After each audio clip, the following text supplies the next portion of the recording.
জয় যিশু বন্ধুরা, এটা কিন্তু কোনো বকুলতলার মেলা না, এটা আমাদের পাড়ার রথের মেলা। আর আমি ছেলে মেয়ে নিয়ে যাচ্ছি রথের মেলা দেখতে, তাও রাত 9:45টায়, কেন কি আমার মেয়ে গিয়েছিল টিউশন পড়তে। ও ফিরতে তারপরে আমরা মেলায় যাচ্ছি। আমাদের মেলাটা খুবই ছোট্ট কিন্তু খুব সুন্দর করে সাজানো, একদম লাইটিং ফাইটিং দিয়ে জগন্নাথ ঠাকুরের ছবি চারিদিকে দিয়ে খুব সুন্দর সাজানো।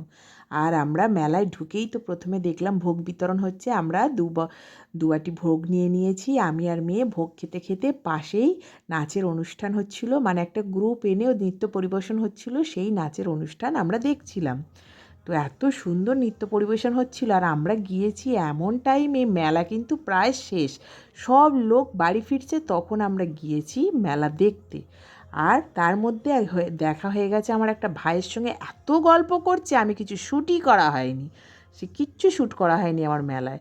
আচ্ছা, দেখিয়ে দিই, এইটা হচ্ছে আমাদের এখানকারের রথ, কি সুন্দর না? তো যেটা বলছিলাম, আর তার মধ্যে দেখো এখানে আমি ছেলেকে নিয়ে একটু রিলস বানিয়ে নিয়েছি, আর তার মধ্যে কিন্তু আমার ছেলে জাম্পিং চড়েছে, ট্রাম্পলিং চড়েছে, কত কি চড়েছে, ঘুগনি খেয়েছে, সে কিচ্ছু আর তোলা হয়নি আমার ওই ভাইয়ের সঙ্গে গল্পের ঠেলায়। তো যাই হোক, শেষমেশ ফুচকা খেয়ে বাড়ির দিকে এলাম। আর এই ফুচকাওয়ালাটাকে দেখালাম কেন, আমি আগের বছরও কিন্তু ছেলে মেয়েকে নিয়ে এই ফুচকাওয়ালার কাছেই ফুচকা খেয়েছিলাম। তো আমার ভিডিওটা তোমাদের কেমন লাগলো?